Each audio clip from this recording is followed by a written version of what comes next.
Health is ওয়েলথের পক্ষ থেকে আপনাদের সবাইকে স্বাগত। হেলথ ইজ ওয়েলথটা হচ্ছে আমার একটা চ্যানেলের নাম। আমার ইউটিউবে অনেক ব্যায়াম আছে এবং অনেক প্রাণায়াম আছে।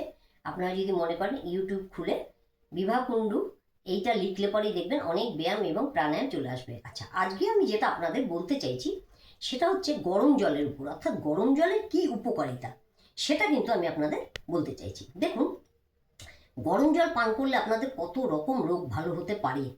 প্রথম কথা হচ্ছে, যারা গরম জল পান করেন, যাদের নাকি একটু হাই প্রেশার আছে তারাও ঈষদুষ্ণ গরম জল পান করবেন, এবং যাদের ডায়াবেটিস আছে তারাও কিন্তু ঈষদুষ্ণ গরম জল পান করবেন।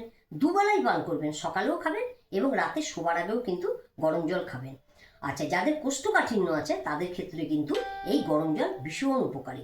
অর্থাৎ গরম জল খেলে কিন্তু কোষ্ঠকাঠিন্য জিনিসটা কিন্তু আপনার দূর হয়ে যাবে, আপনার সে কোষ্ঠকাঠিন্য থাকবে না। আরেকটা কি হতে পারে, আপনাদের যাদের নাকি হজম শক্তির অসুবিধা হচ্ছে তাদের ক্ষেত্রে এই গরম জলটা কাজ করবে। যাদের দেখবেন পিরিয়ড হচ্ছে, পিরিয়ডে প্রচুর পেন হয়, যাদের পেন হয়, অনেকের হয় না সেটা ঠিক আছে, যাদের পেন হয় তারা চেষ্টা করবেন যে দুবেলায় এই ঈষদুষ্ণ গরম জলটা পান করতে।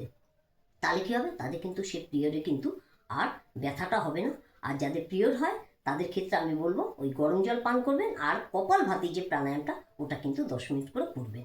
আর গরম জল আপনাদের মনে করুন কোনো হাতে পেন বা কোথাও কুনি, বা আপনাদের যদি মনে করুন কোমরে কোথাও যন্ত্রণা হয়, আপনারা কিন্তু এই গরম জলটা নিয়ে 3বার করে খালি গরম জল ওয়াশ করবেন, সেই পেনগুলো আপনার চলে যাবে। এবং যাদের মনে করুন একটু মেদের প্রবলেম আছে, অর্থাৎ শরীরে কোমরে একটু মেদ আছে, তারাও কিন্তু চেষ্টা করবে যে একটু গরম জল আপনারা 3 বেলা ওয়াশ করতে।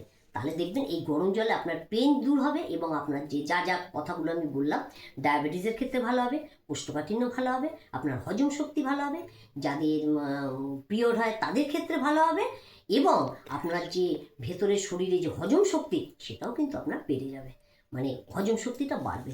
এই গরম জলের এতগুলো কিন্তু আপনি উপকার পাবেন। আজকে আমি এখানেই রাখবো। নমস্কার, আপনারাও পাশে থাকবেন।